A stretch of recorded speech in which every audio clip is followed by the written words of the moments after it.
One of the major missions of my channel is to inform and spread awareness about the dangers of bipolar disorder. I have bipolar disorder type 1 with psychotic features. I was first diagnosed on October 27th of 2021. After that diagnosis, I would continue to be in a manic state for 6 months. For 6 months, I expressed a wide array of delusions and hallucinations on a daily basis. For 6 months, I lacked control of my central command center. I've specifically tried to spread awareness about bipolar disorder by sharing directly from my experiences of this episode and the depression following in the aftermath. In this video, I'm going to do something a little different. I'm going to read 3 journal entries that I had written while I was in a manic state.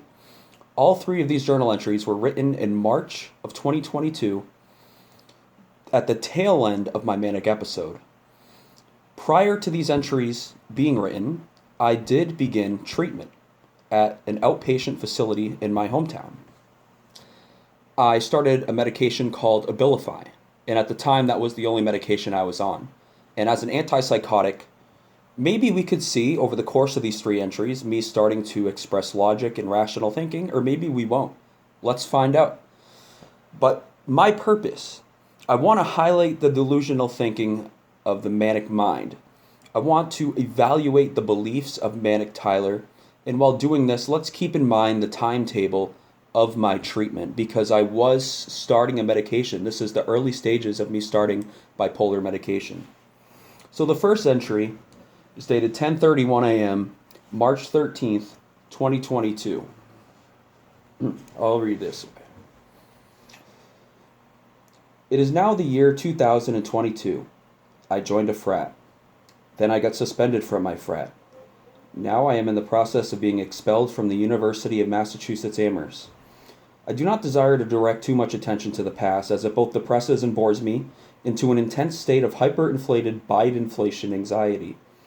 I was charged with aggravated assault with a deadly weapon with intention to kill. Thankfully, the charge has been dismissed. And so here I resume my writing in my beloved journal, which took ink when I was a high school dropout, and now resumes ink with Tyler Adolfo leading and directing each and every stroke as a college dropout. What does the future hold? President Tyler Adolfo of the United States? My mom will have to wait on the beach house. The governor's mansion will have to suffice when that time comes, and come it may. Until then, my focus must be on my temple, the physical, mental, and spiritual healing of Tyler Adolfo. So in this entry, there's 2 things I really want to point out. Number 1 is my political fixation. My political beliefs were leaking into my journal entries. I mentioned the Bide-inflation anxiety. I'm not exactly sure how that makes sense. Maybe one of you can make sense of it. It's hard to make sense of what a manic person says because a lot of what we do say is nonsensical and grounded in delusion.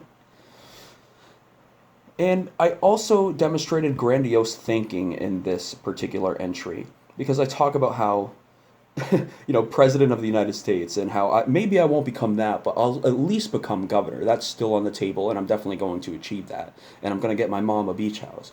These would all be fantastic things to achieve, but, as somebody with a mental illness, the probability of those things happening is extremely low. I don't plan on being president of the United States. I did at one point have aspirations about becoming governor of my state, but those have faded away since being diagnosed with bipolar. Depressing, I know, but I still have goals and other aspirations, so it's not like all is lost. But why don't we go right into the next entry? All these entries are about the same length. They're not too long. This second entry was written 7:31 p.m., March 24th, 2022. Never have I ever felt so traumatized. Stuck reliving past hardships and steady focus on the task of finding a way to fill each unforgiving minute. Anxiety continues to be the big bane. I'm facing up to 10 years in prison for the charge of assault and battery with a dangerous weapon. It's not up to me what happens with the case in charge. I have been blessed with many fortunes lately. The greatest fortune has been the improving health of my mom and a growing and calming certainty that she will also press on and live to long age as I will. Without her I am truly nothing and no one. I'm grateful to have a roof on my head. My nerves have calmed significantly with the assistance of Abilify, but I have concerns about it in the long term. Finding a way to pass each moment has been a great challenge. I think about the frat and what I left behind constantly, but the past is past. The present is where all creation derives. My mom screams out, "Want to play cards?" I answered, "Yeah." So I suppose that is where this century ends. My cousin has a point. My brain could use a break. In this second entry, I'm about 1 month into my treatment because this is March 24th, 2022. I started Abilify at the outpatient facility on February 23rd of 2022. So this is approximately 1 month into treatment. Now, I want to ask you, do you see any improvement in logical thinking in this, or do you think that I'm still expressing signs of manic thinking? I personally think I'm still very manic, but the depression is starting to settle in. I'm experiencing a lot of grief about my fraternity. I'm referencing poetry in an effort to cope with my depression. And one thing I do love about this entry is that I state proudly the love that I have for my mother, who raised me by herself. And, the fact that I was still able to appreciate that while in this state of mind and in that place means a lot to me. So, all right, third journal entry. Here we go, yo.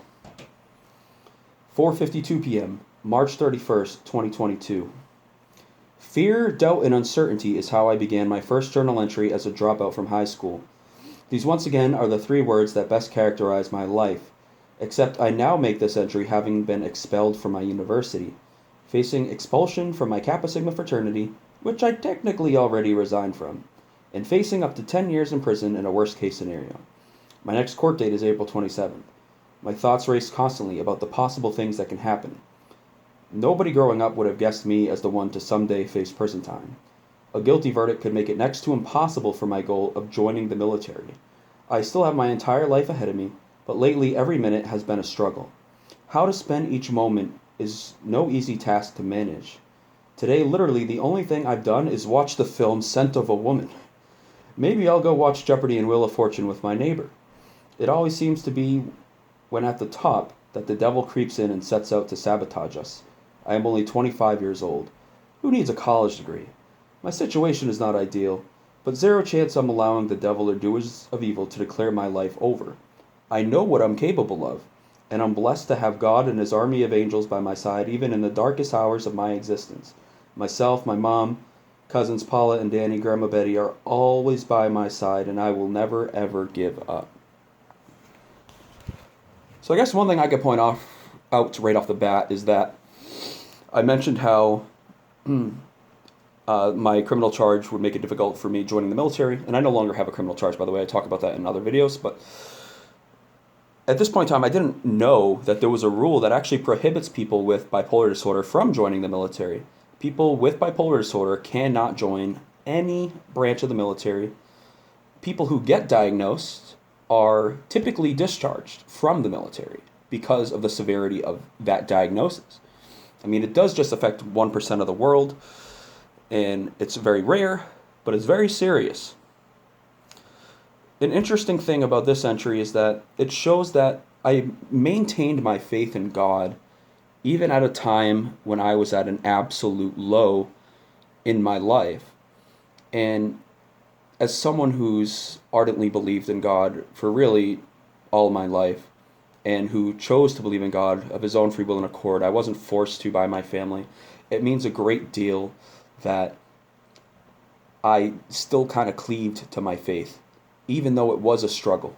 It wasn't easy, but I still maintained my belief in God, and I believe that is a big reason why I'm here today is because of the big guy upstairs. He kept me around for some reason. I have to believe that. I have to believe that in order for me to cope with the stressors I deal with day in and day out. But these were the 3 journal entries that I had written while I was in a manic state. These were not written during the peak of my mania, but they were written while I still had mania in my system. They were written at a time where the depression started to creep in and I started to recognize the faults from my mania. It was also written at a time when I started to experience the first major consequences of my mania, being arrested and charged, being expelled by my university, being kicked out of my fraternity, and losing all my friends. The grief from all these things culminate and act for the catalyst of major depression that I would experience for the subsequent years. Thankfully, I'm in a much better place now, and I attribute that to medication. I attribute that to the initiative I've taken to learn more about my disorder, educating myself, and taking small steps every single day to get to the position where I'm at. I'm not done yet, but compared to where I've been and where I'm at, I've come so far. I'm learning to make the best of bad situations, and I'm ecstatic and eager to continue on this journey of life as well as this mental health journey. Thank you all for watching. If you really want to help me out here, hit that subscribe button, hit the like button, and leave a comment so that more people can see this video. Let's inform and spread awareness about bipolar disorder to as many people as possible. Thanks, and as always, love, light, and tranquility to all.